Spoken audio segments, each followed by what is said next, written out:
Right, good evening, everybody. Welcome to tonight's meeting of the Scrutiny Committee of Melton Borough Council. There are a few preliminaries I need to go through before we commence the agenda. Members are reminded that we will be using the audio-visual system this evening, and the meeting will also be streamed live on YouTube. Members are asked to physically raise their hands in the usual way to indicate they wish to speak. Please switch mobile phones to silent. Should you need to leave the room during the meeting, unless it is an emergency evacuation when emergency exit should be used, please use the marked exit and entrance. In the event of having to evacuate the council chamber, please leave by the emergency exit nearest to you. Please assemble at the far side of the front car park nearest the park entrance. Officers will be on hand to assist persons who may require any assistance. I need to remind you that public recording of the meeting is allowed by legislation, and the public can film, record, or use social media at the council at a council meeting, but this must not be disruptive to the good order of the meeting, nor to include any filming or recording of the public seating area, which is currently empty. So I'd like to move on. I'd just like to extend a very warm welcome to two tenant representatives who are here tonight. Brian Ellis and Jenna Evans are both members of the Landlord Assurance Board, tenant representatives on the Landlord Assurance Board, and I've agreed to extend an invitation to them to be here tonight because we do have the report on the first year or nearly year of the Landlord Assurance Board here tonight. And when we deal with that item, I've also indicated I'm very happy if they wish to add anything to the discussions or indeed to take questions from members. I think that's entirely appropriate. So welcome, Brian and Jenna. Okay, if we move to the agenda, apologies for absence. We've received apologies from councillors Chubb and Pritchett, and otherwise I think everybody is here. Okay. Minutes of the scrutiny meeting held on the 23rd of January 2025. Before asking for them to be proposed and seconded, are there any issues people need to raise regarding those minutes on accuracy?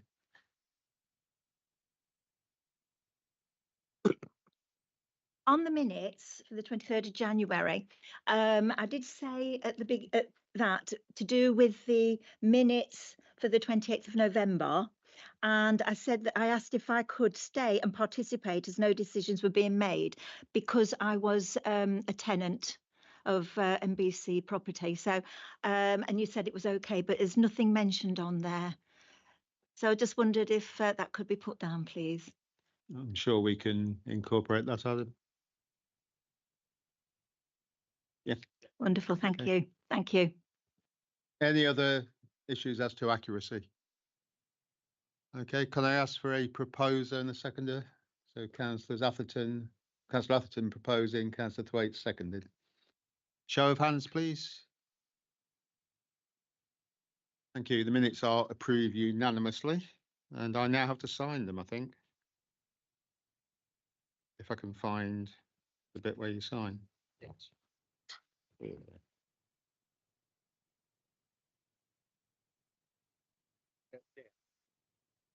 Oh yeah. I got the wrong glasses on.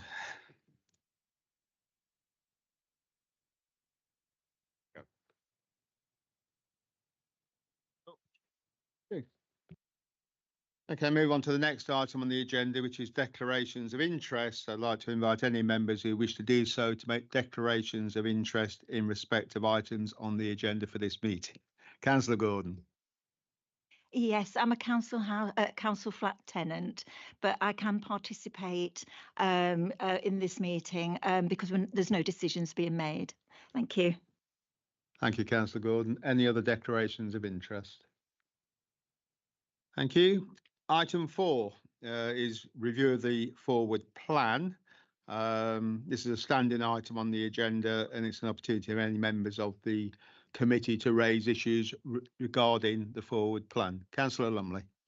Thank you, Chair. Yes, can I have an update on the item? So my phone's playing up slightly. So of the item on it where it's regarding sort of like Melton Borough Council owned property areas regarding having an actual maintenance programme, which is on there.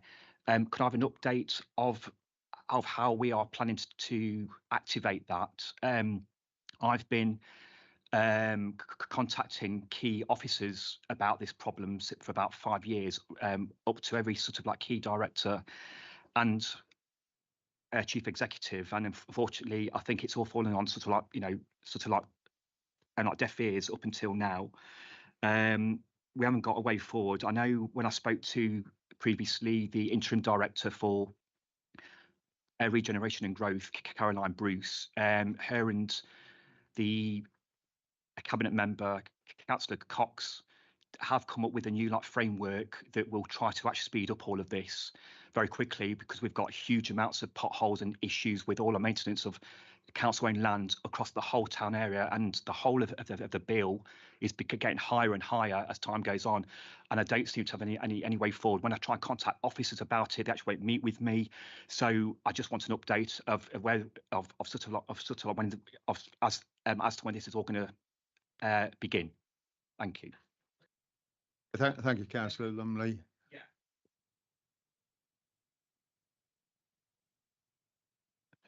Okay, I'm going to ask Michelle Howard just to give an initial response.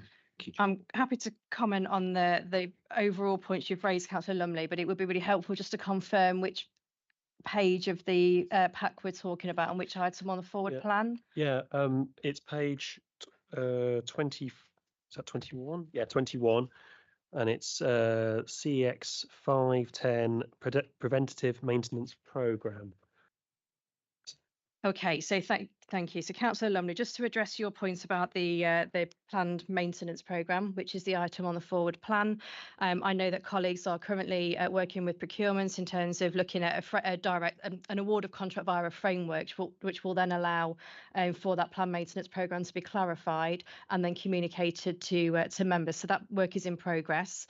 What I don't have this evening is the specific timeline for that programme of work. So via Adam, we'll liaise with the relevant director to confirm that to you.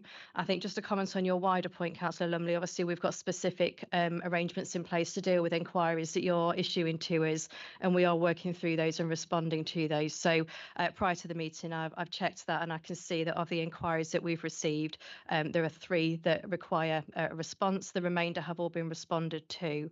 So happy to deal with that outside of the meeting, but I am assured that your inquiries are being received, they're being considered, and that you are receiving responses. Thank you. Okay, thank you for that. Any other issues on the forward plan? Councillor Thwaites. Thanks. It's a continuation of what I mentioned in the last scrutiny meeting, really, which is I have a problem with us reviewing this document, in the fact that, as you said last time, it's a living document, so things come and go off it. But I was hoping to come to this meeting with more evidence to show where it happens, but I spent 3 hours trying to do that, and it just showed the problem of actually trying to see what was there and what isn't there now, and what's arrived and what's gone. So for me to get the most out of this, the suggestion is, can we have indication on this forward plan, things that are new, so they've suddenly arrived onto the plan, and anything that's gone off the forward plan, it's shown just for the next month sort of thing that it's gone off, but the reason it's gone off, whether the cabinet have actually approved it, it's moved on, it's changed, it's moved in, it's been merged into another one. It's just so that you can actually read this document and do something useful with it, rather than trying to match last month's, this month's. And as I spent 2 or 3 lovely hours this afternoon trying to do that, it really is impossible to do. So for us to get the most out of this document and be able to sort of say, well, actually, why did that go? Or, oh, that's a new one. Obviously, we've got the ones where they're existing ones and we want to chase them. But to better understand it, is that possible? Okay, so what I will say is, the forward plan is obviously a statutory notice that we have to produce, and it provides obviously notice of decisions that are expected to be taken in the next 28 days. Now, in terms of can we highlight stuff that's new, then yes, that is something we can do. You know, we can put on and highlight that fact that that is new. I'm sure there's a way of doing that, and I'll look into that. As for stuff coming off, the whole point of the plan is a notice of upcoming decisions to be taken. Once they're taken, they go. That's it. They're taken. But what you do get, and obviously if you don't get these emails, let me know, is once a decision is taken, you should get an email to say that this decision has been taken, and then that is your opportunity. And if it can be called in, that's your opportunity to start the calling process. So it wouldn't necessarily it wouldn't necessarily show on this plan all the old decisions that have been taken, because it's only of the upcoming decisions as per our statutory obligation. Now, moving on from that, I remember there was a query from, I think it might have been you, Councillor Cliff, about where it says not before dates. Now, as if it's a new item on the forward plan, the date will be in the future. However, sometimes those, for whatever reason, could be a whole load of reasons, that they're not taken within that 28 days, and therefore that date will then become the date when the plan is published. So that's why on here you'll have not before the 6th of March, because this particular plan was published on the 6th of March. Now, I am, and my team are undergoing a review of all historic decisions to determine their current status, and we'll remove those that are no longer required. And hopefully I'll be in a position next month to give a further update on that. Now, of course, if there is a concern about a particular item on the forward plan, you are within your rights to question that, like Councillor Lumley did moments ago, or even, if appropriate, and obviously Michelle and I will advise you if it's appropriate, bring the particular officer in and then question them further on that particular issue. So I hope this explains, answers your queries, and obviously I'll be taking action shortly. So just to add a couple of points, if I may, to what Adam's said. So I think the point about decisions taken and the emails that are automated is a really important one. And if you're not getting them, please do flag that with Adam, because it will notify you the moment a decision is taken, either by an officer, portfolio holder, or by Cabinet. So it's a really good record there. But Adam, I wonder if we might also just add a link to decisions taken to this paper in the pack each time, or onto the agenda, just so that members can just sort of click and have a look at any decisions that have been taken in the period as well, if they're looking for a particular thing. Yeah, also add to that, on the members bulletin, there is actually a section at the bottom which links into all decisions that are taken as well. So I could, you know, if it's deemed appropriate, I could double up and take that particular page and put it in the pack whenever we publish next time. So that way you've got two opportunities to look at those decisions that are taken in that period. Want to come back with a comment, Councillor Thwaites? Yeah, great, understand all of that. However, the one that highlighted this to me and that sort of brought it up was one that I was interested in, which was the Gretton Court resilience, which just disappeared. I'm sure there was no decision notice on that. I'll go through all my emails and all the rest of it, but that's the sort of thing that if something's gone, that wasn't a decision, that's where we need to understand. So I think you make a good point, and we've discussed this within the service. We're not quite sure what happened with that one. My assurance to you is that work is ongoing, and there will be a decision, and it will be a transparent decision, and it will go through the Cabinet, so it will go back onto the forward plan. But I think something that we can do, and I'm happy to discuss this with the senior leadership team, is to make sure that if a piece of work is no longer required, is no longer relevant, or is no longer a priority, that actually we just flag that perhaps with them services, so we can give you, because you do need that transparency transparency from us. So there's no avoiding transparency on it. I think that's a genuine oversight on that one. And please be assured it will come back. But I think we do just need to help you to track what's happening with the forward plan. So absolutely understood. And the Councillor Cliff, something else Adam and I have discussed today in terms of supporting officers when they're making entries onto the forward plan, is just to give some indication within their sort of narrative box about what the decision is as to when they believe that they'll be ready to make a decision. Because as Adam says, you know, their not before date is a statutory date, so officers will say, I know this needs to be on for at least 28 days, therefore I'm getting it on ready because we meet the legal requirement. But your point was really well made last time. That doesn't help you then to kind of understand, well, what's our profiling of our work programme over the year. So if you let us make some of those housekeeping changes really, and hopefully that will give you what you need, but never any shying away from transparency on the decisions that are being taken. Thank you. Councillor Thwaites, do you want to? No. Okay, thank you for that. Apart from having made me feel very guilty because while you were poring over this, I was enjoying the sunshine this afternoon. I'm now feeling a bit bad about that. But I think it's interesting what you raise, because there is always a risk with this committee and any formal committee, I think, that we just, you know, it becomes a routine thing. We have this report. We normally don't do very much with it other than to note it and to make comments. So I think actually sharpening up how we were able to interpret it in the way you've suggested, I think would be very helpful. But I'm also bound to say we get, as councillors, we get lots of communications about things, and sometimes things do slip through the nets, as with Gretton Court, and that's when we should pounce, and you have. So I think it shows that the one way or another the system does work, doesn't it? But there is a bit of an onus on us to be vigilant as well, not just to say lay it on the plate, you know, because that's part of our job, isn't it? But thank you for raising that, and we'll make the changes that have been suggested. Any other comments any members wish to make about the forward plan? Okay, thank you. I'll then move on to the review of the Scrutiny work programme. The programme's part of the papers here tonight. I just want to make a couple of comments around this. I mean, you'll be aware, and I apologise to members, that you get notices of dates for meetings or workshops, and then they're changed and then they're put back again. There has certainly been some pressures in terms of being able to bring things meaningfully to scrutiny. Now, some of these are completely out of I'm going to say some of these are completely out of our control. I think they're all pretty well out of our control. But I'll particularly draw attention to the items on food waste collection and waste strategy and contract delivery, which are important and quite weighty issues that we as a committee said we want to spend some time on. But the simple reality is that we're awaiting the information from government that enables us to actually map out where we're going as a council on this.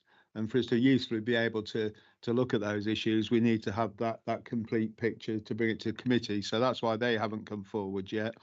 And there are also been some, you know, let's be honest, some issues around a minor thing called the reorganisation of local government and devolution, which has been sucking resource time out from officers. I think as councillors we need to be mindful of that, and that certainly had an impact on some other areas of work.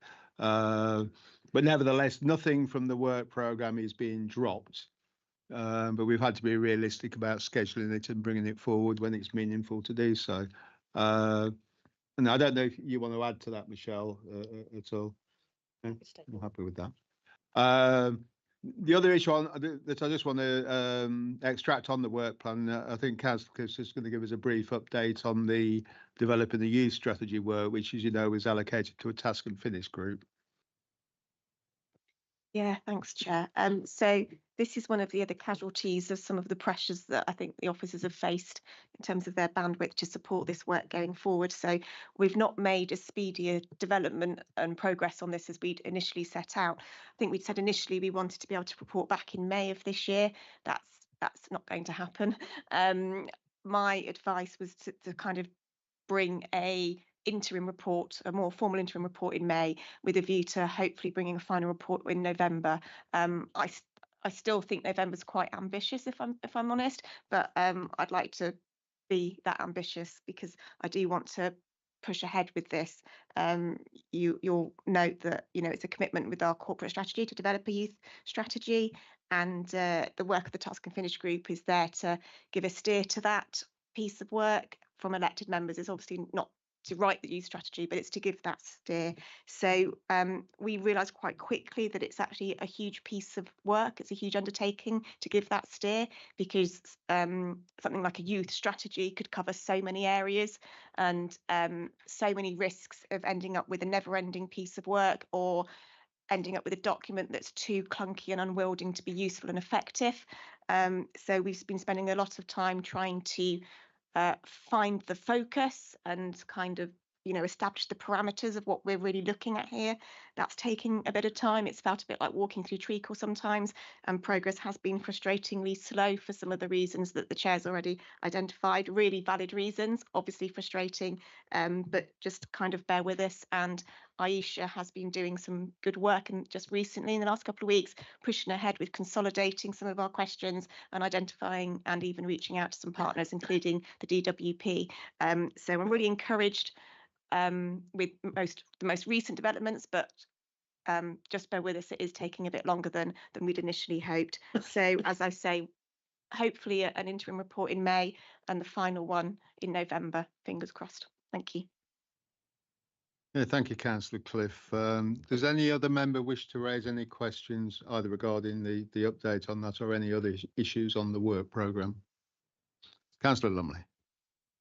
Yeah, just quickly, just on what Councillor Cliff just said, one issue that I think needs to be taken into account for the whole of the youth group that's been created, which is really good idea, is that I get quite a few people contact me, quite young people, that want to get into the construction industry, and they are probably not happy with their actually going to college to do a course. They don't get on very well, and they want employment pretty soon. Often they're under 18, and in order to get any work experience on a site, which a lot of them do contact me about, they have to have sort of like CSCS cards and other sort of key things to have on site in terms of health and safety, which costs money, it's time. And I just feel some of these people that are possibly around the country, including melting perhaps into committing crime, that are bored, that could be something that I know this requires another part of the system of sort of like central government to look into further, but it's good for officers to have a look into this issue and just try and see if they can speak to any sort of like the LGA, which obviously is the Local Government Association for those who do abbreviations, but just have a look into this issue just to see if we can try and get more people into work and etc. That's just one part I've noticed. Just number two that I would like to request to add to this bit of the agenda, this programme, shall I say, is what I get every week pretty much from quite a few people, the public, is that they call our sort of like customer services about an issue or whatever question, and the officer that they speak to, very, very helpful, and they will say that person requires a call back because it's a quite complex issue often, and they're told they're going to get called back by that officer quite soon, very soon, within the next few days.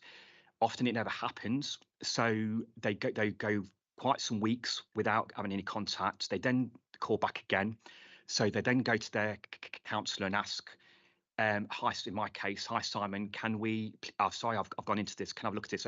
So I know I know this committee has actually looked into customer services extensively, including the telephone bit, but what needs to be specifically looked into is sort of the timescales and the communication from the council back to that public member that has called in.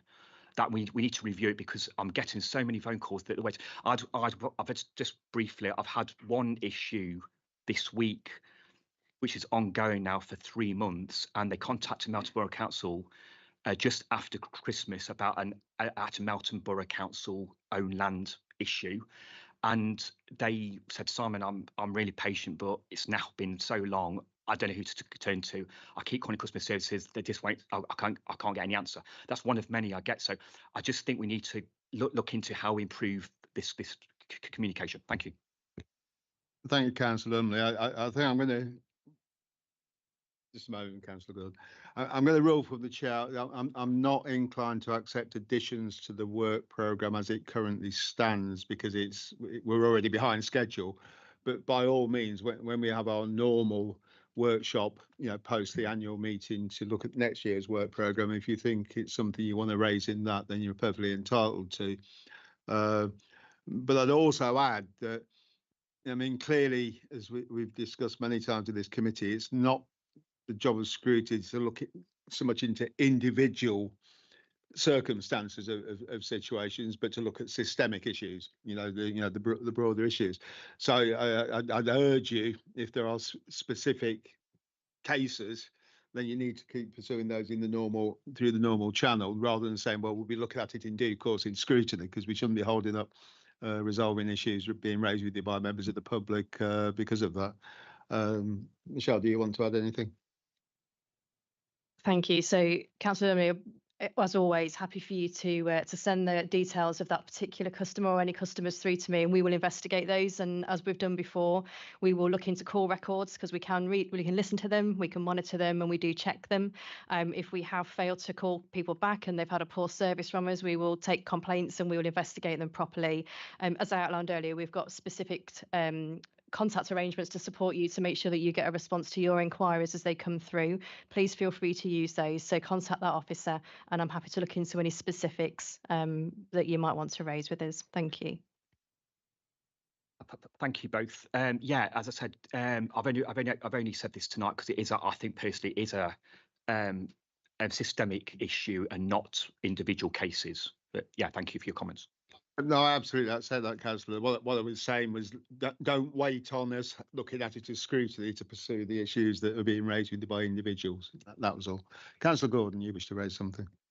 Yes, it's to do with the young people, say between 14, 15, 16, perhaps even 17. Some of them that go, not all of them, but some of them that go to such places such as McDonald's in Melton. And sometimes they really do cause a lot of problems for the staff and for the people in there. And I'm just wondering, but as I say, it's not all of them, and it is usually contained, but sometimes it can go further. And I just wondered if there was something that we could have, not necessarily called a youth club, but something in the interim, perhaps a bit more than a youth club. I don't know, youth centre or something. I'm not sure, because I think they'd want something for their own ages, if you like. They probably won't want a lot of young ones there. They might not want to come so often. I mean, this is just my opinion. And I just wondered if you could sort of take that up and see what you can do with that. I'll leave it with you. Right, to Councillor Gordon. So that's a really valid observation. But just to clarify, what we're doing is we're giving a steer to a strategy. Sorry, I've got a polo in my mouth. I snuck one in. Shouldn't have done that. We're not writing the strategy. We're giving a steer to what a strategy could be, and then the strategy would then look at what services might. So we're quite removed from just getting in a room and deciding to spend money on specific interventions, as valid as both yours and Councillor Lumley's contributions were, and they're valid to be taken into consideration. Obviously, youth services are a county council function, but yeah, valid observations to share. And yeah, I'm sure when we get to that stage, those sorts of things can feed in, but we're a long way out from the whole process of delivering services, if that makes sense. Thank you. Thank you. Any other issues any members wish to raise regarding the work programme? Okay, thank you. I'll therefore move on to the next item on the agenda, which is an item on regulatory compliance in housing. And I'll invite the Director of Housing and Communities, Michelle Howard, to present the report. Thank you, Chair. So this is the second time that we've presented a full and detailed report to you on regulatory compliance by way of an annual update. So if you recall, last year when we updated you, it was about the upcoming changes to regulation in housing. They became active in April. And as you'll also know from more recent correspondence, Melton Borough Council was one of the first to be subject to one of the proactive planned regulatory inspections in line with that new framework. So this report is one that recaps on what the regulatory context is, provides a recap on the inspection, but I'm sure you're most interested to know, well, so what? So what have we done since inspection? What are we working on? What's working well? Are there any gaps? Are there any concerns? And where do we go from here? So that is what the report intends to do this evening. So just draw your attention to section 5.2 of your report on page 38, and that gives you an overview of the ongoing work and regulatory assurance and engagement that we're having. So we had a number of improvement areas that came out of our inspections. So our overall judgment was one known as C2, so consumer grade 2. It's a compliant outcome, but it was compliant with some development areas, and they now form the basis of an improvement plan. They're set out in the report. What we're now doing is we meet with the regulator for social housing on a monthly basis. We give them an update on our progress.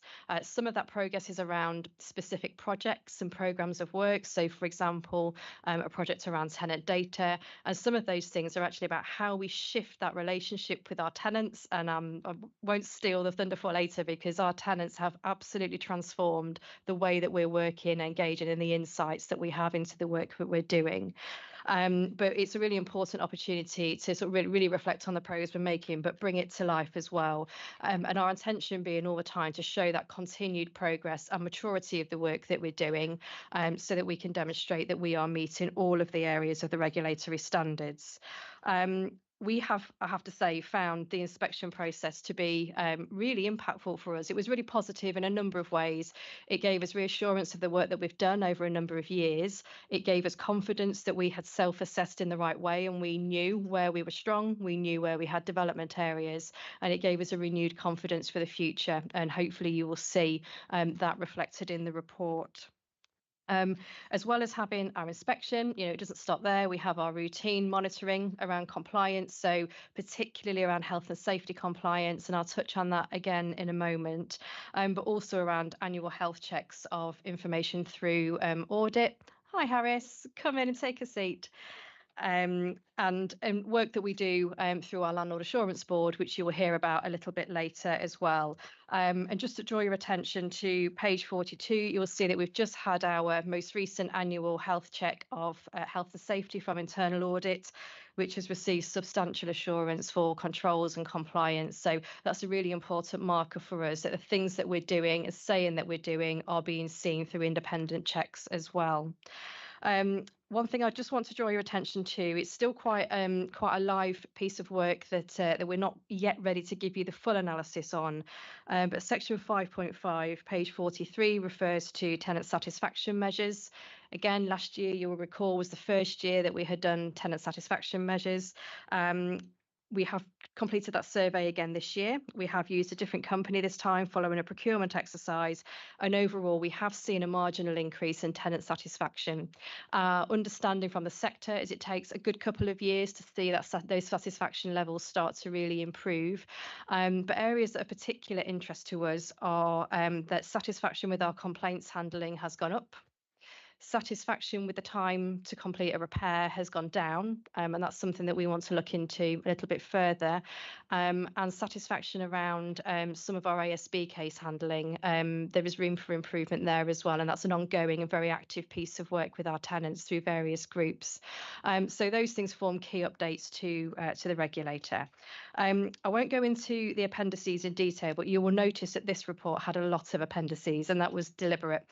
And the reason is I did not want to spend time trying to rewrite the information that is being shared in various places. So we've given you links to performance reports, to the internal audit report, our service plan, the inspection update and action plan, our regulatory judgments, complaints self-assessment. These are all things that form part of that regulatory picture. But then also included were our monthly dashboards over the last 4 months for health and safety, so you can see how we monitor that on a monthly basis. This sector analysis around tenant satisfaction, so you can see how we compared last year to other local authority landlords. And one of the key documents is Appendix C, which is the regulatory update that we issued to the regulator in February. This is a document that we provide to them now on a monthly basis. So the next one has just gone to them today, and that shows how we're progressing against each of those standards, the work we've been doing, but crucially, what difference is it making to our tenants? So that's the thing that we're most interested in. One of the things that Cabinet asked us to do last year was to report on a regular basis to the Landlord Assurance Board around this. So these documents also go to the Landlord Assurance Board. And for me, it's a sign that, you know, these things are embedding into our governance processes. So Chris and I are here happy to take any questions at all, but hopefully it gives you a good overview of the compliance picture for what is a really important part of our work as a landlord. So thank you, Chair. Thank you, Michelle. Just realised I never switched myself off. That could have been unfortunate. Yeah, thank you for that report. I think sometimes as elected members, I mean, we receive a lot of information, and if we're honest, I'm sure there's sometimes an inward groan when we get another pack. But I think on this one, there's never too much information, and I think. The importance of housing to this authority is evidenced by the work that's gone in, and the constant striving to improve, which is reflected in these reports. But it's a constant striving to improve against the background of saying we're not there yet, and this is an important journey. That sorry, I apologise for using that cliched word journey, but it's an important process that we're into and committed to as an authority. So I'm very grateful to receive this report tonight. Are there any comments which members of the committee like to make? Councillor Child. Thank you.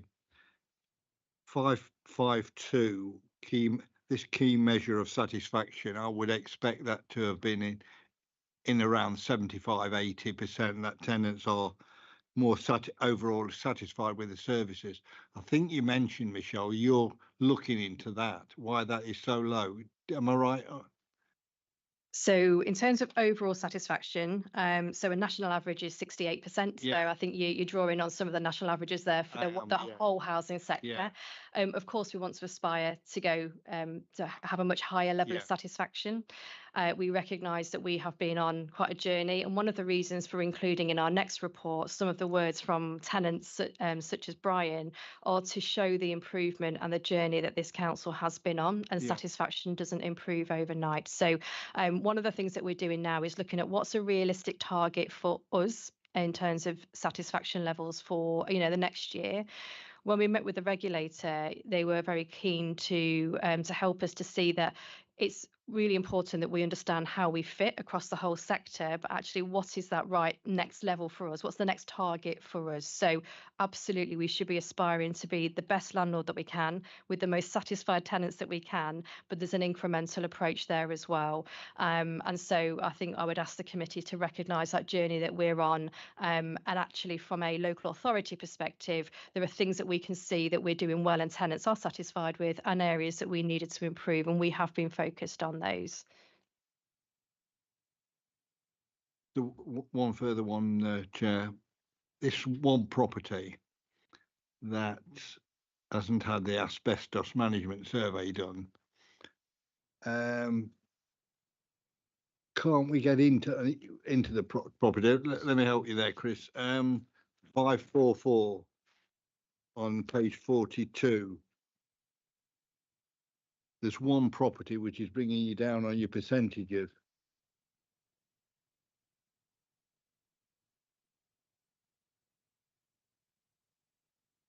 What's can we not sort of certain things we have more, so for the gas safety process, for example, we can go to court, we can apply for a warrant to gain entry to the property. Other things that are less of a legislative requirement, we follow an access procedure, and we do everything we can to gain access, but we don't necessarily then take that to the court. So without there are a number of things across electrical safety, for example, and asbestos, where there are a small number of properties where access has been difficult. We constantly monitor that and then continue to make efforts to gain entry to those properties when we can. And we tend to take a coordinated approach. So if we need access for electrical tests, for example, if we do gain entry, we'll make sure that we use that opportunity to do anything else in the property that we need to. The electrical testing is 100%, which is 3 bullet points higher.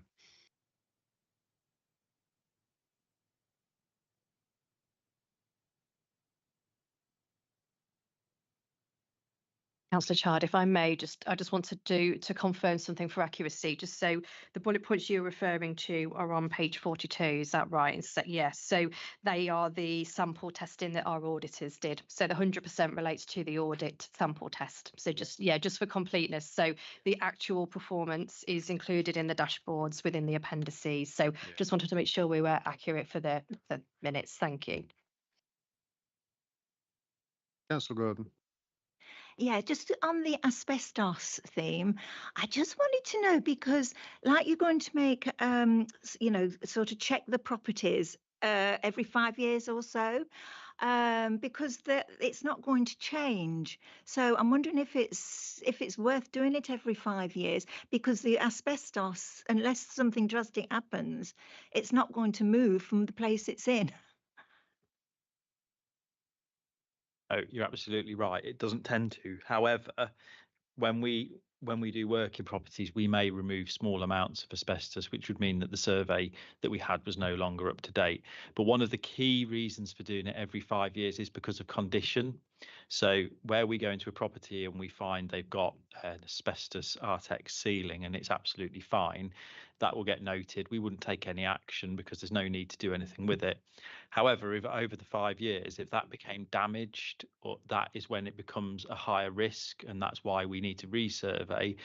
If we then went in again and found out at resurvey that there was damage, we would then take action. So it's about making sure we keep a close eye on it, to make sure that if there are any changes like that, we know.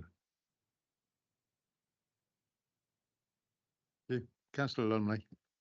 Thank you, Chair. Yeah, just to echo what Michelle said, yes, it's all very positive, really good sets of statistics here, some really good ones. And I think, compared with other councils around the country, I think it's really good. I think housing has really made a lot of improvements over the years, that last few years certainly, and as to what it was. So that's really, really good. It's very difficult often to get statistics these high, etc. And you hear about other councils in the news, in the press, and they're not, they've got a long way to go. So that's really good. I just wanted to ask, I'll go by your current rule, Chair, asking 2 questions at a time, then and having an answer, and then I think I've probably only got 2 at the minute actually, but and then can always continue after other councillors if you wish. Can I set that rule at the last meeting? I reserve the right to change it at any time, but please go ahead. Thank you, Chair. So my phone is working out. So page 38, where the key statistics are. I've been reading this for the last few days, the whole 56 pages, I think it is a bit. Just a couple of things. Number one, where it says like 5.9% of stock does not meet like decent home standard. To me, out of like 1,787 properties, that's about 100 properties that still aren't compliant. This came in during like Tony Blair's government, so quite some time ago. I'm just concerned that it's still, in my personal view, rather high.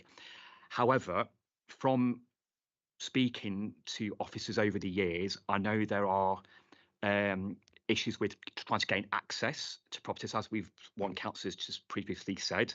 So that could delay things. And what the Assistant Director of Housing has just said, Chris Flannery, regarding to go to court sometimes to get access to the property. Is that coming down still? And is there a plan hopefully there is, but is there a target figure to get this down to a smaller figure by X date or season in the next couple of years or so, say? That's the first question. Number two, where it says sort of 97% of repairs completed in the first attendance, also like 95% repairs completed by the following appointment. They, by the way, again, very good statistics. Just from me as an ongoing issue, which I've heard about still ongoing to this day for many years, is that where I believe the first appointment should be actioned, someone turn up from reporting within, I think, 28 days. Are they being done within 28 days, or are they being, because it doesn't say what timescale it is? And again, the one I've just mentioned, the 95%, is that the same as well? I just want to know what the timescales are, because I know that's been an ongoing issue for some time. Yeah, and they're my two for now, Chair. Thank you. Excuse me. Thank you, Councillor Lumley. You're able to answer those, Chris? Yeah, I'll take those. So I think first off, with the decent homes question, you're right, 5.9%, whatever it is high in when you look at averages across the country. But you have to put that in context of that 2 years ago we were reporting a figure of 75%, so we were 25% not decent. So there's a significant improvement in the last few years, and really that's the purpose of the asset management plan. It shows how we're focusing our efforts and our investment on bringing that figure down. So each year we'll see an incremental drop in the number of non-decent properties, get my words the right way around. And the aim of the plan is that by the end of 2028 we'll have we're aiming for 100% decency. Obviously that's subject to us getting access to everything and everything going to plan, but that's currently what we're looking at in terms of our Decent Homes programme. We've also got to bear in mind that the government is in the process of consulting on updating the Decent Home Standard, so there may well be changes to that, which will mean that we will have to adjust our plans, but that will be the same as any other landlord. So hopefully that answers that question. In terms of the repairs thing, I think what we're talking about is the timescales. That's the bit you were specifically talking about. And what used to happen a while ago was that a repair would be raised with 28 days, but we would then raise another repair if that repair needed follow-on work. So say, for example, a contractor goes out 21 days into a repair and finds out that they can't replace the tap washer, they need to replace the tap. They would then raise another 28 days and it would go on like that. We've changed the way we work now. So when a tenant reports a leaking tap, the contractor then has 28 days to resolve the whole repair, so that the timescale is for the repair to be completed from the point of contact. Hopefully that answers the question. Thank you. I think Michelle Howell wants to just add to that response. Thank you. If I can just add a couple of extra bits onto the response to question one, Councillor Lumley, which I think might be helpful context. So again, I'll keep referring back to the inspection findings. So one of the key strengths of our inspection was the level of knowledge we've got about our stock at a granular level. So there are lots of landlords across the country that will generalise based on property type and things around, condition and components in houses. We now know, and Chris, correct me, I think it's over 95% of our stock at granular level. So we know the detail. We've had housing health and safety risk assessments. We know exactly what's needed in there, and that then informs the capital programme that comes before Cabinet Council as part of the budget setting process. That was described in our inspection as sector leading, and I think that's really important context. So when we then talk about our decent homes figure, it is accurate, and we know it's accurate, and that's not necessarily the case where a more generalised position is being reported. So I think that's something that we can be really proud of, but not complacent. We've got work to do. The other things I'll draw your attention to are the percentage of delivery against our capital programme. So Councillor Child, I recall in previous years on this committee, you've challenged me around delivering on the capital programme. And I'm really proud to say for the last year and the year before, you know, we are delivering that programme, and we know that that's on time and it's on budget. And we last year have delivered the biggest investment in a long time. And one of the things that we've reported to our Landlord Assurance Board, and it's in one of the appendices in your pack, is the planned investment for the next year, and that links directly to maintaining and improving on that decent home score. So all of those things are linked, and we having that asset management plan has made a really big difference to us in terms of budget setting, but also then reporting on performance. The other place that you can see our decent homes figure on a quarterly basis is the cabinet report around performance. So I'll put a link to that in there, and you will see that, and you'll see how that's improving, you know, per month. So, you know, please feel free to ask us questions or challenge us any time on that. But that data, hopefully, is there to show you transparently where we're at. Thank you. Okay, did you want to add anything, Councillor Lumley? Peace, Chair. Yeah. Thank you for both your responses. That's very good of you. That's really key, Michelle, what you've just added, actually, which is very interesting. Just regarding 2028 as the target date when we're supposed to be at 100% decent home standard, that's quite a long way off still. I know we've got budgets and we're not expected to overspend, obviously, and that I'm assuming that is actually down to that. It is just down to budgets. That's why it's being factored in for next 3 years. That's my first supplementary question.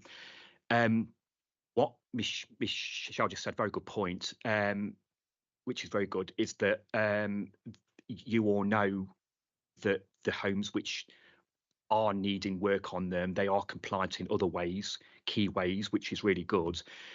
My just concern is from watching, when you watch sometimes ITV News at 10 or BBC News or GB News, you get cases from different councils where a property has got a severe problem and it's got to the press. I just want to know that those 100 or so properties haven't got any really like serious problems with them, and that those tenants are not complaining ongoing basis, and we're saying it's going to come by 2028. So just want that clarification. They are, and by the way, I have actually seen the criteria for the decent home standard. So just making sure the tick box wise they're all done. And I had another question. He'll come back to me. Thank you, Chair. Do you want to respond to that, Chris? Yeah. So the 3 years question, why is it over 3 years? A big part of that is money. So we have to make sure that each year we're not spending too much money because we have to balance the budget that we have available. Another factor, though, is capacity. So if we were to bring all of our program forward into 1 year, we'd end up having to do huge numbers of refurbishments in a short space of time.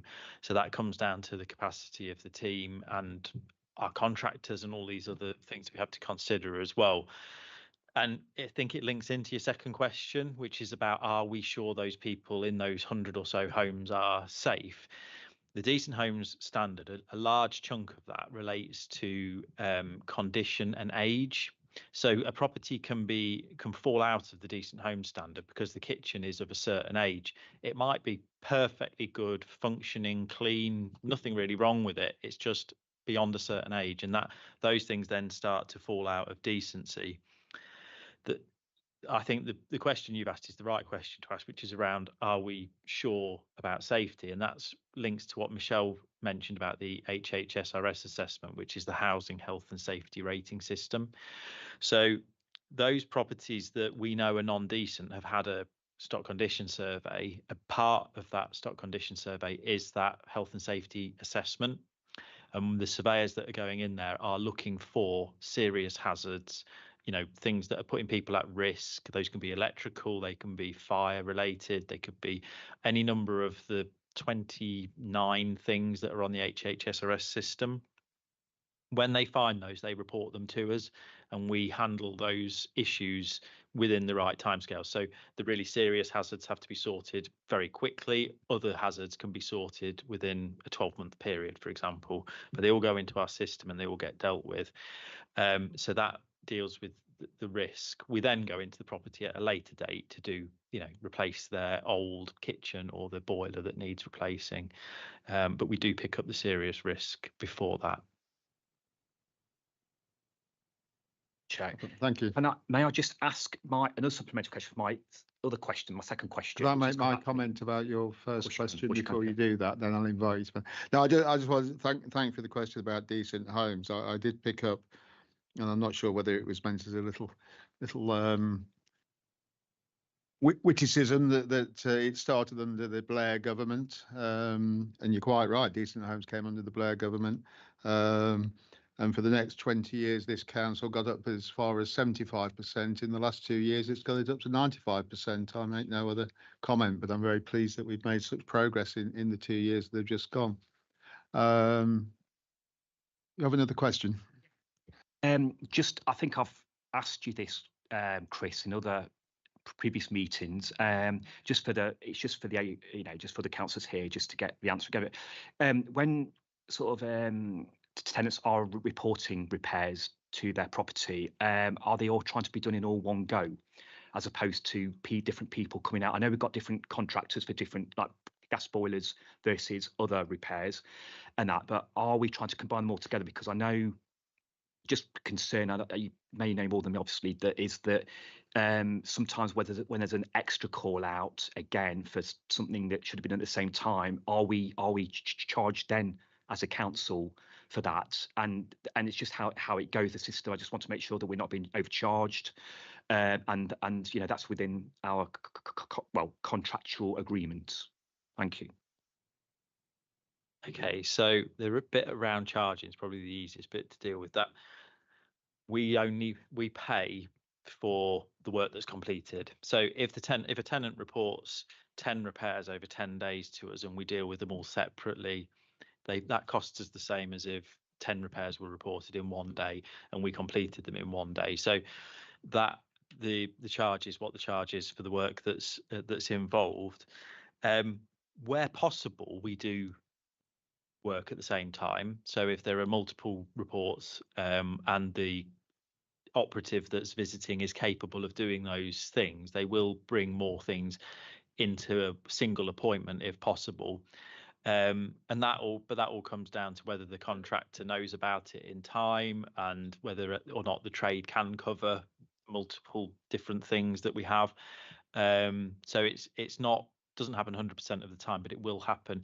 It's in the contractor's best interest. If they send one of their guys to do 3 things in one go, that works better for them than sending them 3 separate times. So it's something they would be aiming to do as well. Thank you. Are there any other questions? Councillor Thwaites. Sorry, it's been a long one now. I want to go back to something that Bob just mentioned, and so it's just a quick one because I really want to listen to the people that live this. But you talked about the tenant satisfaction survey from over the last 12 months or whatever. Is that the participation increased? What's been the percentage of response? So each year we have to complete a minimum sample of 20%. So the aim this year was it was something like 317 people that we needed to gather feedback from. The company that we've been working with managed to achieve 357, so they've exceeded the target. So we've got more feedback than we needed to, but obviously that's useful for us because that means we've got a more representative sample. Okay, I'm so sorry. I got it wrong in my mind then, because I was looking to see whether it was a free and open survey that anybody could do, but you're actually targeting different properties for it. So my understanding is that we will try and contact all tenants, and we want as many as possible to come back to us. One of the things that we have been working on is making sure that the annual tenant satisfaction survey, which has prescribed questions, and then we do also create the opportunity for people to provide us with narrative feedback, which we haven't yet analysed. So that's a piece of work that we will do. But we are exploring how we, as part of the arrangement we've got with the company we're using now, it's called it's HW Links, how we will do them more frequently, because having feedback a year at a time, it's hard to make the real-time improvements or assessments of what's working, what's not working. So our aim is to move to quarterly, so that would give us more of a steady flow of feedback. But what we're also doing is looking at which aspects of our service we can obtain feedback from tenants. So the next survey that will be rolled out is actually an antisocial behaviour case management satisfaction one, because that's been an area of concern. It's an area where we need to understand tenant experience in real time. And so, you know, perhaps the next time we come back to give you an annual update at the committee, it would not be limited to the TSMs, but we'd give you a broader overview of satisfaction and feedback from tenants. And obviously alongside that, we review and analyse complaints, etc. as well. Mr. Atherton. Chair, so has the percentage increased from previous year of customers or tenant satisfaction to this year? And if it has, what's different that we get more response now than we did before? So I don't have the data to hand, Councillor Atherton, for how many people responded last year. What I do know is that we had a statistically significant outcome last year and this year, but perhaps that's something we can commit to following up, Chris, and providing to the committee, so capturing on the tracker, Adam, and we can share that with you. And what we can also do is, when we've done the analysis, just circulate to the committee the overall findings and their change from last year, you know, good or bad, so you can see that as well. But sorry, I don't have that figure to hand. Thank you. I think it's always a sign that the committee is doing its job well when occasionally it comes up with a question that can't immediately be answered. Are there any other questions members wish to raise? I just got, and it's not, I don't think it's so much a question, it is partly a question, it's also an observation, and it's about Appendix A, which is on pages 50, 51 and 52. Which gives some comparative information on the outcome of inspections with other authorities. And the observation is that apart from two, one of which is Westminster City Council, all of the programmed inspections seem to have come out at C2 of local authority housing. So there seems to be a pattern across the country. That's really just an observation. The other thing is about making comparisons, because I only know two of these council areas personally. One is Melton, which I've lived in for 20 plus years, and the other one is Brighton and Hove, which I've lived in 20 plus years. And you know, there is not anywhere in Melton Mowbray that is as challenging as parts of Brighton and Hove. So I think my question is, when we're looking at peers to compare and benchmark ourselves against, we've got to have a mind to what sort of authorities we're talking about, because so in the area I initially lived in Brighton, people are living in the worst standard homes in Melton would have dreamed of aspiring to. So it's a very different picture in some of these authorities. Thank you. So yeah, just to comment on that. So we do keep we monitor the local authority inspection outcomes, because it's really helpful to learn what's happening across the sector. It gives us some reassurance as well for the work that we're doing, particularly achieving the C2 at the very start of the inspection regime. But we do a lot of learning with councils across the country, particularly with landlords with similar stock size to us, because it brings really different challenges in terms of the way you manage your resources and the way that you engage with your tenants. So we're doing some particular positive work at the minute with Ada and Worthing councils, who One of them is stock holding, and it's really helpful to compare and contrast and actually share some learning and good practice always. Myself and Ed both sit on improvement and assurance boards for other local authority landlords. We have a Lincolnshire local authority sit on our landlord assurance boards, so we try and do that shared learning as well, because we feel that if we can help each other across the sector, we all get better and stronger. But it's quite striking to see this, and what you'll see across a lot of those C3s is what's known as responsive engagement following a self-referral, and that is because as landlords we're duty bound. If we find a breach of our compliance, we need to be reporting it to the regulator, and they will then assess to, you know, what is the impact on tenants as a result of that breach. And at the start of the inspection regime coming in, there were a lot of landlords that self-assessed and said, no, we need to notify the regulator here. So yeah, it's a really interesting picture, and all of these judgments are available online, and if you're interested, it is worth a read and just getting a feel for what's happening across the board. Thank you. Thank you for that. And I also lived in Ada, so I'm interested to hear that you're liaising with them. I was just going to turn to our tenant representatives, and just to extend a welcome to Harris Salim, who was unable to join us at the beginning of the meeting. Obviously, I introduce your fellow tenant representatives. I just wonder if any of you would like to make any comments on this report. I know it was circulated to you, although you may not have had a chance to read it all, or whether you want to keep your powder dry until we talk about the Landlord Assurance Board. But you're welcome to comment if you wish to. Well, to be honest, it's been very interesting coming along to this. I haven't had time to read it, and simply because it only came through a couple of days ago.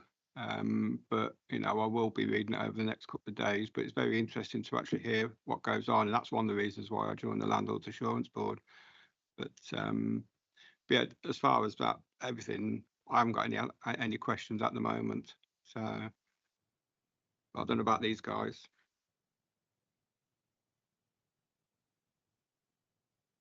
Okay, well, thank you. As you know, when we get to the next item, you're more than welcome to chip in. Okay, are there any other questions members wish to raise on this one? Okay, thank you. So we'll move to the next item on the agenda, which is the Landlord Assurance Board Annual Report. And I'd like to invite the Assistant Director for Housing, Quality Development and Landlord Services, Chris Flather. I notice your job title is actually longer than the director's, so I don't, you know, so. But I'd like to ask Chris to present the report, please. In the last 6 months, I've spent a lot of time memorising my job title, and I can now reel it off fairly confidently. Okay, so this is the first report on our relatively new Landlord Assurance Board, which was introduced really as a key part of our regulatory oversight and assurance. We've got 12 months of progress to look at and report on. And I think what hopefully comes across in the report is the development since the lab was approved in January last year. We've had 4 meetings, and over that time, the board has evolved, and hopefully that comes across in the report. So this was a significant investment, and significant development in our approach. And I think one of the big parts of the journey over the last 12 months has been the tenant recruitment. So bringing the 4 members of the board on with us, and they've had a real impact since joining. So that's also bringing the landlord, the members, tenant members in, has also helped to strengthen links with other engagement meetings. So we have our Your Choice meeting, which has now been relaunched as Your Voice, Your Choice. And members of the Landlord Assurance Board attend both meetings, and that's really helped to strengthen those links. And there's been examples of cross-cutting work between the 2 meetings. So as a good example of that, we had discussion in the Landlord Assurance Board around a potential code of conduct for our staff and contractors to follow, something that sets out what our expectations are. That work came from the Landlord Assurance Board and then has gone over to the Your Choice meeting. involving task and finish groups, getting all the other wider tenants involved in helping us to shape that document and really co-designing that with tenants. And that's a really key piece of work. So the basic content of the report, the first section covers a reminder of the scope and purpose of the meeting. So there's information in there that explains what the meeting is about and what we set out to achieve. After that, we talk about how it played a part in our inspection process. It was a key part of that. The first meeting happened during our inspection process, but really about how that's then evolved into giving that ongoing assurance through regular reporting to the board and really showing how our regulatory journey has continued. We talk about the board representation. So as I said, that's evolved over the last 12 months, originally being officers and members, now including 4 really important tenants. We've got a section then that explains the agenda. We have an agenda that's split into 2 parts. The first part focuses on governance and assurance and oversight. And then we move on to looking at our understanding of our stock, understanding of our tenants, and the bit around sector learning is covered in there as well. So that's where we do look at sector learning from the Housing Ombudsman, from the regulator, from other authorities, and we look at what the work that we're doing with all of those things to give that ongoing assurance. We've got a section that really looks at the achievements of the board. I've mentioned one of them. The code of conduct was a really key thing. And there's a number of things that we've got in the report that show you what is coming out of the board and really what those outcomes are and how they've helped to improve the service that we offer to tenants. And then the last sections are all around feedback. Feedback that we've received from a number of areas, but more importantly, what we're doing as a result of that feedback. So there's some examples where we've made significant changes because of feedback we've had. And some of that, a really simple part of some of the feedback we've had is around the length of the meeting. And as a result of that feedback, we have extended it and made it longer so that we've got more time to really discuss the important issues that we need to go through in that meeting. And then attached to the report, we've got a couple of appendices, and that gives you an example of an agenda and the report that we go through, and also the presentation that's given to the board. So I'm happy to take any questions. Thank you for that, Chris. I'd just like to add, obviously, as chair of Scrutiny, I do sit on the Landlord Assurance Board, and I found it a really important change in how we look at the provision of our service and delivering for our tenants. I know all the services that the council provides are important, but I have to say that for me, housing is right at the sharp end because we're delivering directly one of the essentials of life to people in our borough, and many of whom are amongst the more vulnerable as well. So it's absolutely right that so much time and effort has gone into launching this board and actually getting it up and running and starting to be effective. So I'm delighted to be part of it. But I'm not going to ask any questions. So I'm going to throw it over to members, but I'd also like to bring in our tenant representatives at the appropriate time as well. So any questions from members?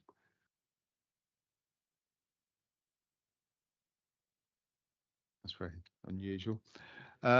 So would any or all of our tenant reps like to make any comments? You've obviously been on the board now for a couple of meetings, is it? And you might have some useful insights as to how you think it's operating. So if any of you would like to jump in, I'd be very pleased to hear from you.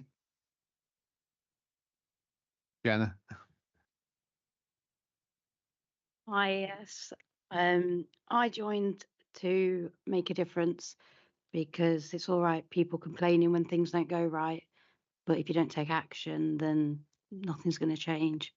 And quite a few things have changed. And you can see already, the progress that's being made, especially around language and length of letters and being more direct with what the council are trying to get over to tenants. Same with the newsletter as well, making it brighter and more engaging for tenants to want to pick it up and read it. And also we've got cool little bells, so they make it quite fun as well, because obviously there's a lot of language used in senior management that we just have no idea what they are. So, you know, to help us feel at home, which they really have, we've got little bells, haven't we, that, you know, if there's jargon we don't know, we can bust it. And I believe that it's working already, and the code of conduct proves that. That was one of the things I strongly believe in, is with contractors all having the same expectations and tenants having the same expectations from all contractors, no matter which company they come from, or, you know, if it's from the gas or the electrical, you know, they all have the same expectations, and I think that's valuable. Guess it wasn't clear. All the tenants reps were given one of those sort of push bell things like you have on hotel receptions, and if any jargon is used, they're entitled to smash the bell and stop us and get some plain English. Now, I can see eyes lighting up around this table, so we should have some of those here at committee meetings. I think they're very helpful. I don't know if Harris or Brian want to add anything. Brian? We can rent out the bells if you want some. I joined the Landlords Assurance Board because prior to, well, before I retired, it was, to me, the council was a them and us syndrome. And sometimes I used to think, why on earth have they done that? And then, or they did well that then. So it was a case of trying to thinking, well, what can I do to actually push this along? Since I've been coming here and doing the Landlords Assurance Board and the Your Choice meetings, it's good to know that when something happens, and I think, why on earth did you do that? We can then find out that there was a reason behind it. Whereas council tenants, like myself, and all the other council tenants out there, they don't know the reason behind it. But now if there's something happens, I then look behind that, and it's not a them and us syndrome anymore. It's there's a reason why something has been done.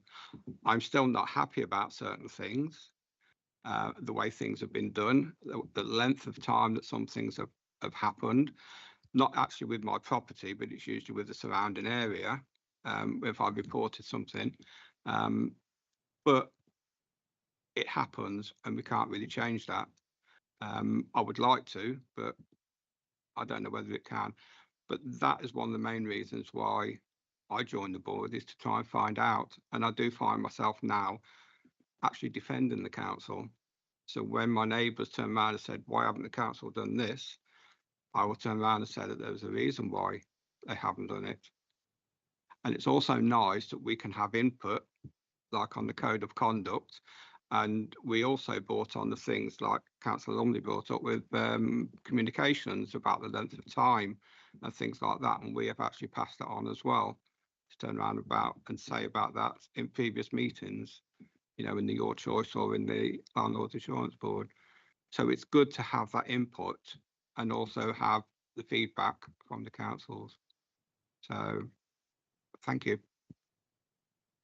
Thank you, Brian. Harris, did you want to? Yeah, hello everyone. My name is Harris, and I'm the council tenant here in Melton Mowbray from approximately 3 years now. And I joined the Landlord Assurance Board. I've been coming to the meetings and joined as a member.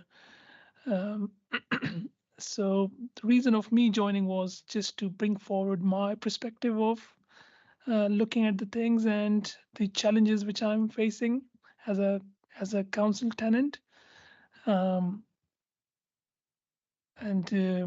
all the things, just to listen what people are thinking about living in a Melton Borough Council and in the surrounding areas. And so far my experience has been going great, and I think us being as a representative of the Landlord Assurance Board. I think there must be a difference which would be coming from our side as well. I haven't read the reports yet, to be honest, but I should do. So I think that there must be a positive impact. So yeah, thank you. Thank you. I'm just going to make a couple of observations. I've got to show respect for the honesty from our tenant reps about whether they've been able to get round to reading all the reports. And I'm not sure we get the same honesty from all councillors at times, but we won't dwell on that. But also, I particularly welcome what you were saying, Brian, because I think what we're getting through the board is moving towards together wanting to solve the issues and the problems rather than being in some sort of clash over those issues and problems. That's really what it's all about. It's about moving forward and making improvements together. So thank you ever so much for your participation. Would any members of the committee like to either ask questions of the report or, and I did prep them beforehand, ask questions of the tenant reps? So Councillor Thwaites indicated first. Thanks, and thanks for it's the honest feedback that's the best bit. I'm going to ask two questions as per Mr. Simon Lovelace. Sorry, it's been set. I'm going to take it. No, but you've now experienced it for a period of time. What would you want to do to take it to the next level? And the other part of this question, the second part, is how do we find more people like you? How do we get more people involved? Because the more people involved, the easier it sort of gets, and all the rest of it. Because yeah, I mean, it's been fantastic listening, sort of thing, and great to know it's working because you're the ones that it affects the most. But yeah, what would you want to do to take it to another level? To be honest, is keep doing what the council's doing. You know, we're passing feedback on. We would like things to be done a little bit quicker. When it comes to the homes, yeah, that is usually good. I've had good experiences and I've had bad experiences. One of the bad experiences is it took maybe 6 years, maybe 7 years to get a damp problem sorted. And I think we'll get finally signed off on that tomorrow when Naomi will be coming round to turn around and say, yeah, it looks as though it's okay. But it took 7 years and it's only been me pushing and pushing and pushing for that. That is the bad side. On another side of it, I've raised an issue about something in the flat and it's done within 24 hours. You know, so it's good on that. But there's sometimes, for me, I think people need to listen to us as tenants. You know, because I've been pushing for the damp I had, I said there was a hole in the roof and no, we'll spray it with this mold damp proof stuff. We'll do it with this, we'll do it with that. In the end, they turned around and said, you need vents. So they sent somebody around to put vents in. When the issue was sorted out a couple of weeks ago, they put vents in, but when they drilled between the windows, there was foam. So we were getting no air in. So it was a useless exercise, but they weren't listening to us all along that time until it was until I pushed it. They need to listen to us as tenants. You know, might not necessarily be the council, but it's the people who represent the council, which can be the contractors. They need to listen to us. As far as finding other people like us, I'm not a Meltonian. I only moved here 7 years ago. So, but the thing to do is to actually go out there. I think we've got Ed Coverley and a few others are going about on walkabouts. Is that right, Michelle? Speak to people. Then they might be able to come along and do it. So, I mean, I promote the council now, whereas before I didn't. So it's quite often, and people might not like me for it, but I think I think their idea is changing. So I hope that answers your question. Grafton. No, sorry. Oh, sorry, Jenna. Hi, yeah. I'd like to have more people in the Your Voice, Your Choice group. I think the walkabouts around the estates and having like stalls in town where we as lab representatives have them and have a chance to speak to other tenants as well, because a lot of people don't know that they have this opportunity. And a bit of like old school, you know, oh, I don't want to sit in the council offices and go to meetings and things like that. So it's making that wider awareness available for other people, as those they can have a choice in how their councils ran, you know, what they need from the people sat in offices and not in the homes. You know, these are just like phrases I've heard from certain tenants and things. So I want them to be a community with the landlord, not the landlord and the community, like Brian was saying. And that's going to be hard. It's going to take a while, but that's something I'm really, really passionate about. And where I want to take it is having as many people, all different ages, you know, all different areas of the borough, coming and having an input and having a say. Because there are times, like what Brian was saying, you'll ring up and you say something, and when a workman comes out, it's not like they're hearing you a lot of the time. So, for an example, someone's got drafty windows. Well, you're not due new windows, but I'm cold in my house. My windows are not good. And so an inspector comes out and they're like, yeah, your windows are fine. Well, come and sit down for 20 minutes and then tell me you're not cold, kind of thing. You know, it's almost like they're not believed. Whereas since being part of the lab, and that was a example I used, wasn't it, in the lab? You know, they're listening, and things are changing about how, well, yeah, the windows are fine. They're not due new windows yet, but let's listen to them. They're obviously cold for a reason. They're not going to ring me and say I'm cold, you know, just for the sake of it. And things like that, I think, are extremely important about getting the tenants heard by actually listening to what they're saying as opposed to what they're saying it about, if that makes sense. And that is huge. And I've seen a change in that already, and I'm proud to be a part of that.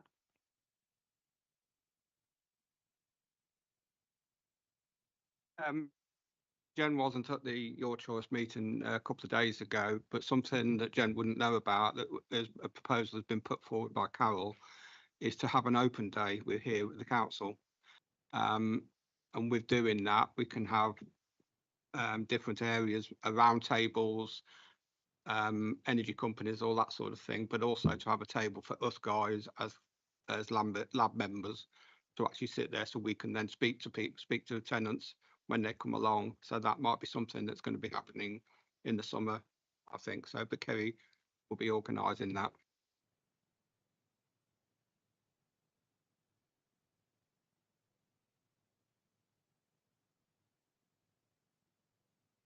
Just listening to you, I can hear the passion that you have for what you do and the difference you want to make.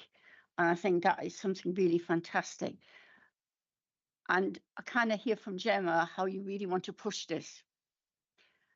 If you could, how would you promote and get more people involved? How would you do it? One of the things is incentives. I think, you know, having incentives for people to come. Also talking to people and asking what the barriers are preventing them from coming, because you can't create solutions if you don't know what the barriers are. So it's getting out there and doing these estate walks, talking to them and seeing why they don't want to come, and seeing if we can overcome those barriers to get people in. Again, things like the open day, that Brian mentioned, and also Kerry, because Kerry had told me about that, and I said about having stalls in town. You know, on a Saturday when it's really busy in town, is being able to talk to tenants and make us seen, all four of us seen, and make people aware that we are there to help them and to listen to them and to feed it back into the board, and then also give them the opportunity to come and feed it in through the Your Choice. So yeah, incentives, getting faces out there, walkabouts, topic competitions, posters. You know, I'm still working on it. I'm still fairly new at this, but I'm trying to get the word out. Thank you. Councillor Lumley. Yeah, thank you, Chair. Just a question, because I did attend the Your Choice meetings at first. I've not had a chance since, and I know Councillor Butchie sitting behind us attended a couple of Your Choice meetings, just getting insight into it. But are there 4 persons on the boards? Yeah, throughout. Yeah. Are you? Because I've not been for a while, not read into it. Are you split into different areas of the borough? So one area, so one of you represents one area. So if you've got issues coming in, one of you can deal with it, so it's not all together or not. Do you want to answer that, Brian, quick? Yeah, sorry, Chair.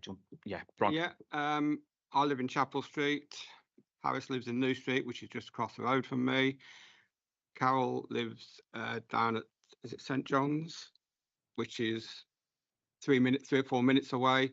And then Jenna lives outside of Melton, don't you?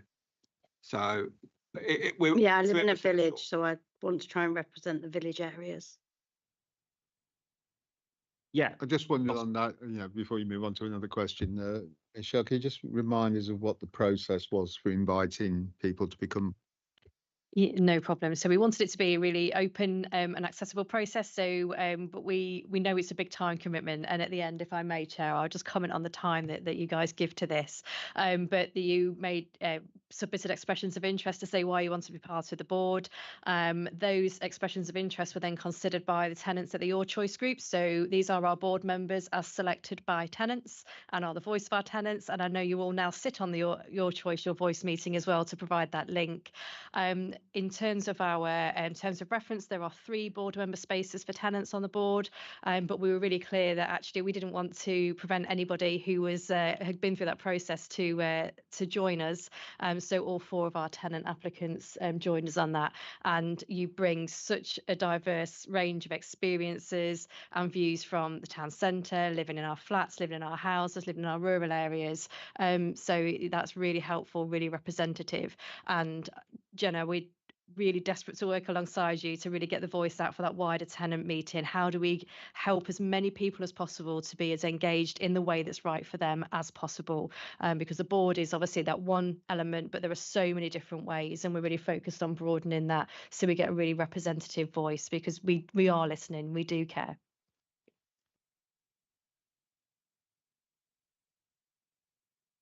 Switch yourself on. Any other questions? I'll go to Councillor Gordon first, then Councillor Lumley again. Yes, when you said about having some incentives for people to come down here, if you did anything down here with the tables and everything with different organisations there, I think actually if you did something like obviously coffee and teas, obviously, and but sandwiches and cakes even, and to make it seem like very welcoming.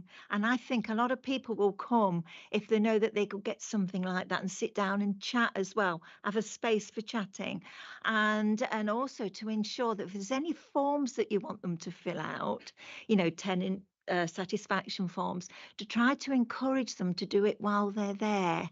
So obviously you have plenty of pens around, and because once they take them home, they may not fill it out and bring them back. And I think this is sort of the thing we've got to do to encourage them to come. And I think if we can give them sandwiches and cakes and whatnot, we will see quite a crowd come down here. I'm certain of it. Okay. Councillor Gordon, I think you've just nominated yourself as Star Baker for our open day.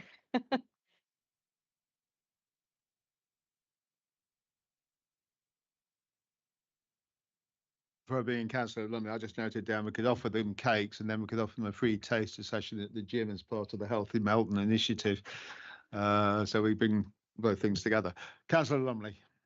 Yeah, just 2 other points I just want to make. I just want to go back to the comments made by Brian, where he was saying that, and I have this feedback so often, is that we can all sit in this committee and we see some very good statistics, and it's really good, and does go a long way. It's really good. But what I find is often is that when I do actually speak to tenants, is that they will have the experience that you've actually said, Brian, that someone's been out, they've not been told, they've been told the very last minute someone's coming round, they've got work, they've had to reschedule their work, they've had to book a holiday, and that sort of thing. It's changing around. But also like when the repair does happen, or repairs do happen, it's often the things that they use to repair it, the actual sort of like new product, is often like poor quality. So yeah, it's got to be replaced in a few months' time. So just having those sort of like quality products, such as like if that property has got a quite a poor like gas boiler, that it is replaced with a proper brand and a proper like quality boiler that will last a long time. It won't just be a cheap one put in, and then another 2 years time they're calling the council over Christmas when it's very cold saying they need another one. It's just trying to get us together, and it's all very well as having these meetings and saying how wonderful everything is, but I see from a lot of experience from tenants that they have this experience a lot, how sometimes sort of like different persons from like different organisations, from housing repairs, of contractors do sort of actually, and I do speak to tenants. It's sometimes not very nice, and I've witnessed that.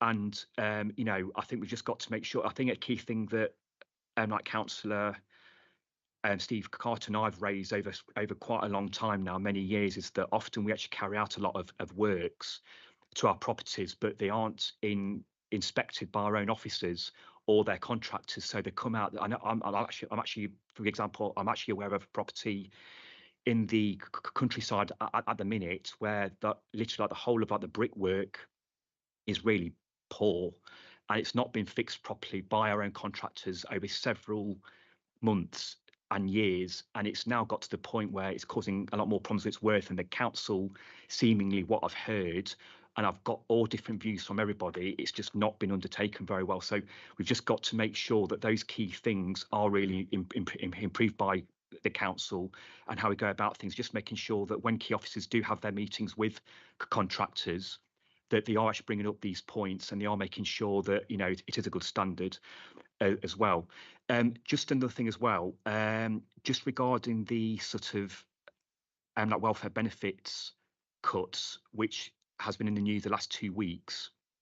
I even watched that Prime Minister's questions in the evening last night. Councillor Lumley, is there a question here? Sorry, yes, there is. This is a question now. Just regarding, I know there's quite a few people that are going to have a lot of concerns about it. I know this isn't an NBC, a council issue. If this isn't, obviously an external issue, but just making sure that sort of like tenants can sort of like feedback their issues to officers at the council, so that it can be also sort of like fed back to the LGA as a broad, as a sort of as an actual broad organisation that can actually feed back to central government of the issues that people are facing. I.e., what my biggest concern is ultimately is people genuinely can't work, and for whatever reason they've tried their best, that is protected. But like I said, it's under review, but just making sure that I know a lot of tenants are going to have these issues across the board, and I know I just heard one yesterday that they're just very concerned because they literally cannot work. And I know there's some issues where people can work and not work, but just hopefully just as part of, I think said by Jen, if the open day can include like something like that as well as part of it. Thank you. I think I gave you an awful lot of leeway there, but I think your points are noted. Are there any other questions people want to raise? Jen? Sorry, can I just answer that first point that you just made? That's one of the things that I'm really trying to work with the council on. One of my biggest passions is the maintenance and contractor side. And repairs. I've been a council tenant for nearly 11 years now in my property, and I have had some issues that were quite upsetting, and I've had situations where I've not been heard, as well as other people. So that's why I'm so passionate about that, and I am in talks with other people on the board, and we do have discussions about how to make it easier for tenants and contractors, how to word things by tenants and by contractors to be able to understand the issues going on. But it's not going to be a quick fix. It's going to take time. And the code of conduct's the first step in changing that. One of the things that was raised was things like when you ring up customer services, have like a list of questions per problem to see, and then they can pinpoint and have the answers ready for when the contractors go out. It is really, really important to me, and we are trying. It's just going to take time. Wow, now it sounds official. Okay, thank you for that. Councillor Thwaites. Sorry, it's just picking up on one of the things, and we've talked about it in other places where we make the schedule of what's happening more transparent, because we've talked about it on sort of like the grounds and sort of hedges and that sort of thing, and tree maintenance. Is that something that we can do better on the repairs so that people can actually see when they're expecting somebody the repairs, or in things like I know you got the rotations for windows and things like that, but I'm going to ask both sides really. Is there something you want to see more on that, and is there something more that from the council that we can do? As part of the code of conduct that was has been drafted up, a part of that is with the timeframes of doing things, and I think we requested jobs to be done or something within 48 hours. At the longest time was maybe 2 weeks, you know, and also the fact that the contractors will actually notify us as tenants. So there are things that we're putting in place into the code of conduct, which if it gets approved, then the contractors will do it, because a lot of the time we're being let down by your contractors. It's not the council that's letting us down. When we phone up, the people are fantastic, and you know, we get responses. Occasionally there might be a delay, and we will get some where we just don't get a response, like Councillor Lumley said. But a lot of the time it is the contractors not turning up, things like that. So it's being put into the code of conduct on certain things. I think in certain situations it might be as long as 4 weeks, which would be if something like, let's just say that you're going to fit a new kitchen and you've got a pensioner who needs to clear that kitchen, but it's not something that pensioner can actually do physically within 4 weeks because she's got to completely gut the kitchen and that sort of thing. But it's something that is going into the code of conduct and that we've pushed for. Well, they've asked us to do, and we've tried to add into the code of conduct. So I just offer an office perspective. There are a number of different elements, so apologies for jumping around. But the first is that we know in terms of our planned maintenance, so the investment we're going to make in homes, we know where we're planning to do that, and we know how many homes. So that's information that we can make available and can share. The contract communications about when they come in, etc. We know that's been an issue, and the board members have raised that with us a lot. You're right around the code of conduct is a key part of that, but it's something Chris and I are also keen to do to feed into any procurement of new contracts, so that there are some expectations set from the outset around how our contractors will engage. But really critically, if we commission new services, new contracts, it will not be an officer only group that does that. Our tenants will be front and centre of that, because you're who experience the contractors coming into your homes. There are timescales, as Brian outlined, for emergencies, urgent, non-urgent repairs. And Chris, you monitor those, don't you, through sort of contract management arrangements around how well contractors are adhering to those. But I think the other point I'd make was, again, Brian, you're right. When it's our contractors, if there is an issue there that impacts on tenant experience, that's on us. And so how we then manage that contract, how we remedy that, how we put that right for tenants, it's on us. So we take this really seriously, and it really matters to us that things have been done in the right way. The other thing I just wanted to touch on is that in my introduction on the other report earlier, we talked about the tenant data project, and I wanted to just explain a little bit more about how that feeds in. So that's about us having better data around our tenants' needs and preferences and vulnerabilities, because a really good landlord would be able to say that tenant's rung about such and such a repair, and we know that they are particularly vulnerable because, or we know they've got particular preference or need around the way we contact them because, and then we can tailor the service. We're not there yet. We're still in the development phase on that. When we get to that place and that starts to shape and make us more proactive in the way that we can engage with tenants, then we've crossed the threshold to the next level. And that's a really big part and something that our tenants will be really key in helping us to test. Councillor Sharp. Just got one question, Michelle. You know, you just what you were talking about there.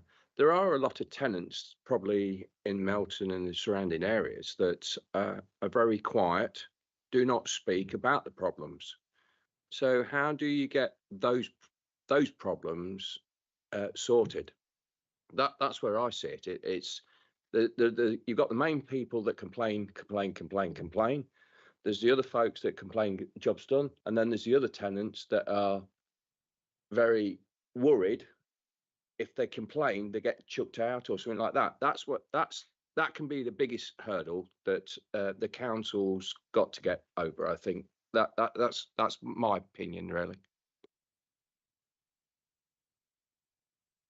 So really, oh, Well, I can answer a little bit on that. To be honest, a lot of the tenants are out there. The people who complain, a lot of them are keyboard warriors. They'll be on Facebook and they'll be complaining about it. We've got a girl who comes to the Your Choice, and she keeps asking me to join this Facebook group called Not Melton Mowbray Council or something. And all they're doing is really rubbish in the council. So I went on, found out what it was, and I went off it. But a lot of these people won't speak out, and some of my neighbours are the same. They complain about it. They know what I do, but they complain and they complain. I said, well, have you phoned the council? A lot of people will not do that. A lot of people won't get on the website. And to be honest, we don't know who are council tenants apart from within our local vicinity. We can't go around, to another street and someone say, are you council tenants or do you own it? That sort of thing. We can only speak to the ones that we know, and we can promote the council and say, get in touch. But then something might need to go out, whether it's in the newsletter or whether it's in a letter. It possibly is in a letter, I don't honestly know. If you have any issues, please contact the council on XYZ number. If there's a Facebook, I know there's a Facebook page, contact us via the Facebook page. If it's answered, I don't honestly know. But it's that sort of thing. The council needs to promote itself on our behalf. I don't mind my name and number being given to council tenants if they want to come and speak to me, rather than actually speak to a councillor or to the actual council itself. Quite often people have put things to me and I've brought it up in the meetings. So, it's something that might need to be done at a later date. It's just that in the ward which I represent, there was a council tenant hadn't complained in 50 odd years. He was one of the longest serving people, the family is longest serving people of Melton Borough tenant. He's never complained, and he kept doing his own property up like it was his own. But then all of a sudden he wanted a hand, and he phoned me. He says, look, I've got a situation here. Next minute they come there and said, you cannot be burning this on this fire. You've got, all he wanted was a log burner. And he says, oh, I can't do this. You can't do this. Can't do that. All of a sudden he says, well, why did I bother ringing up? Because it was just one of those situations that he needed a help, and he opened another can of worms. So that's what you seem to find with some tenants. They want a little job doing, but they don't want to open a can of worms. That means, oh, we've got to have this done, we've got to have this done, and we've got to have this done. But that's how I see other folks, where other folks are very good. Like the council with the contractors are very good. They come there, job's done. They see different things that need doing, report back to Chris, Michelle, and it gets done. But there are those other ones, like an old pensioner that wants to keep quiet, does not want anything doing, and there are issues, and they're the ones that need someone to help them more than anything, to get them to come towards yourselves. That helps the council out. The thing, all I can say on that is, did the gentleman ask for a reason why? Because this is what I said earlier on, is when I've come along to these meetings. I mean, I spoke to Chris a couple of weeks ago. Why have you done this? And Chris tells me exactly the reason why. And it's like, yeah, why didn't I think of that? So it's like I said, there is a reason why it's done. And if that person needed to know why it wasn't done, he should have asked that question. That's all I can say in defence of the council. But there's a lot of people out there who probably thinks that nothing will get done if they don't say anything. But a lot of people out there will just complain, not do anything about it. And I'm always telling them, phone. If you've got an issue, make a complaint. Even the coffee morning the other day that I spoke to Chris about today, Carol has a coffee group with all her residents. We're always telling them, phone the council up and tell them, make a complaint if need be. So, but without these people letting the council know. Jen, did you want to add something? Yeah, I do. Thank you. Obviously, if we wanted a log burner, so health and safety things are going to be the reasons why. And obviously, giving the tenant help understanding those reasons why, and like you say, supporting him is paramount. And I think that's why the initial walkabouts through every single, obviously, eventually it will be every single area, and being able to speak to tenants and explain situations like that and the health and safety reasons why. And I fully understand the frustration that the tenant would have had, because I've had something very similar a couple of years ago. But things are changing now. It's just exactly. And I think making the tenant aware, I think the contractors should be making the tenant aware that, all the health and safety, and like Brian said, the reasons why. And then they can get the help and the support that they want like that. I'm going to steer us away from log burner gate and specifics, but just to emphasise the point, obviously, legally, as a landlord, we have certain responsibilities that an individual who owns their own house doesn't have, and there can be a clash sometimes.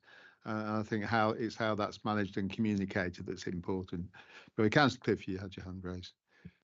Yeah, thank you. I've been listening to everything and been really encouraged, actually, and I'm so impressed by our tenant representatives here tonight. I think I noticed with a slight, I kind of sort of smiled to myself that Brian's comment in the report was wanted to make a difference without being a councillor, but like all of you could be councillors. Like you've all you hold yourself with such gravitas here tonight, and it's been really encouraging to hear your perspectives, and genuinely useful as well. It's not just a tick boxing exercise. It's not just tokenism. That's what I'm really struck by. It's genuinely making a difference. And I guess that's the question that's running through my head now: is, are we joining the dots for other tenants about the difference that having these guys is making? Because we can see it in the report here. We've got examples, we've spoken about them here, we've spoken about the success stories of the impact that you guys have made. And I suppose part of the raising your profile and maybe encouraging others to take an interest in the role and come forward for these things might be joining the dots with them about and showing them, well, this is what they've achieved. This is what's happened. We've recruited these people, they've come along, this is the impact, this is the result of it. Why don't you get on board with this as well? Are there channels for that to happen? Is there a space on the newsletter that goes out for these guys to contribute? I don't know. How are we joining those dots for the other tenants and spreading the word about the impact that could be had? Sure.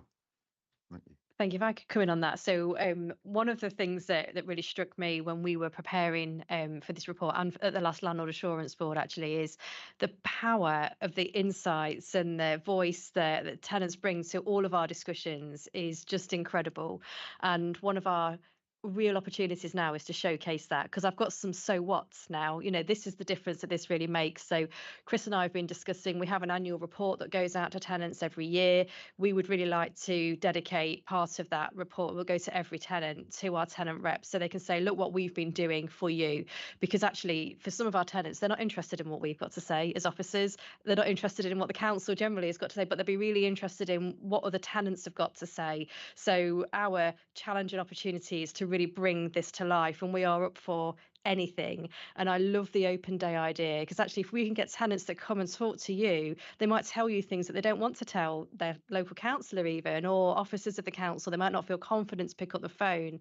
So what you're creating is this open dialogue that we've not had in that way before. So all suggestions welcome. We're a year in, we're 6 months into having our tenants on board. It's still really early days, but you know, this shows what can be done, and we really want to do more. But you know, there's no shortage of will to hear any suggestions on how we best do that. Oh, there's hands going up everywhere now. I wanted to say something. No, I'll wait. Councillor Atherton. Thank you. Richard Chapp just said something about the tenants that don't get in touch. And I think it's coming back to knowing your tenants. Okay. And to me, it would be a red flag if no tenant hasn't been in contact over a set amount of time. I would wonder, okay, what's going on there? Do we then consciously try and get in touch with them when we haven't heard? Because let's face it, there's always going to be something that needs fixing in a house. And if nobody gets in contact with us, why are they not getting in contact with us? What's going on? Do they actually need more help than we're aware of? So it's kind of putting that link to those that don't get in contact with us. Yeah, so you're absolutely right. And one of the things we're introducing from this year is, from April this year, is visit annual contact with tenants. Now, that will be focusing on, we'll be using the information we've got to focus that on the ones where we don't hear from them. So we'll be looking at our repairs history to see how often do people report repairs. The ones that don't report repairs will be the focus. We'll be looking at our other contact methods that we have as well. The tenant data project will be a really key part of that piece of work as well. But we are going to be using the data we've got to focus our contact on those that don't contact us on a regular basis. Thwaites. Thanks. I mean, at the end of the day, I think it's one of the things that you said is the most important metric. It's something that comes up in the board and something happens. That's the biggest metric. And that's the thing to me that encourages people to come in, because the more you say, look, that came up, we fixed it, we've done it. I think that's I'm just saying that's the key metric that we should be looking at, that anything that comes up on the board, you either know why it did or why it didn't happen. And so it's the communication on one side or the actual physical action of it happening. Any other hands leaping up? I just wanted to pick up, and it's partly something that Jen said, but I think it's come from various people, and it's interesting. We use the term tenants as if that's a sufficient, you know, that sums up the 1,700 households, but it's not a generic term. There's 1,700 individual households with different people with different needs and different takes on what being a tenant is, let alone how they live their lives. And some will love cake, and some will want to go to the gym, and some struggle to even step outside their own doors. And I think the answer is it's already been said in different ways several times here, is not thinking how we get them to come to us, but how we organise going to them. I did, and I know it's been challenging for various reasons within the department we used to do ward walks, and they haven't happened so much. I know Kerry, who's the tenant engagement officer, is looking to relaunch this, but I went on one in my ward early on in being a councillor, and it was a huge eye opener, meeting with a whole range of tenants and going into their homes, and I have to say overwhelmingly quite positive about their experience as tenants, because too often we only encounter the people who are unhappy, but had issues of various sorts. So, whether that was actually saying it's really great that you've put this a ramp at the back of my property so I can now go back into the garden, which I was struggling to do because of my mobility issues, or people who would, while you're here, there's a little bit of a scuff on this kitchen door. It was a really positive experience, and a lot of those people would not be coming to us unless we knocked on their door, and I think that's the way we can improve our level of engagement. And if officers tell us it's a resource issue, then I think we as elected members need to find ways to release the resources that facilitate that, because that's the crucial way forward in this. That's my two penneth, and that will be in my cabinet report, at the next meeting, which is in a couple of weeks. Okay. I'm going to draw it to a conclusion. I think that's been a really positive discussion. And once again, I'd like to repeat our thanks to the tenant reps for coming here tonight. And of course, for all the huge amount of input you've put into the lab and the time you devote to it. I think you put some of us councillors to shame, to be honest, but maybe you'll encourage us to up our game as well. Right, I'm going to close that item. And as I've not been, sorry, I should actually make the point, it's only to note tonight, so we don't have to have a vote on this, and I will be making the normal report to Cabinet, summing up all the discussions we've had. Final item is urgent business. I have no notification of urgent business, so I'm going to declare the meeting closed at 20:29. Thank you, everybody.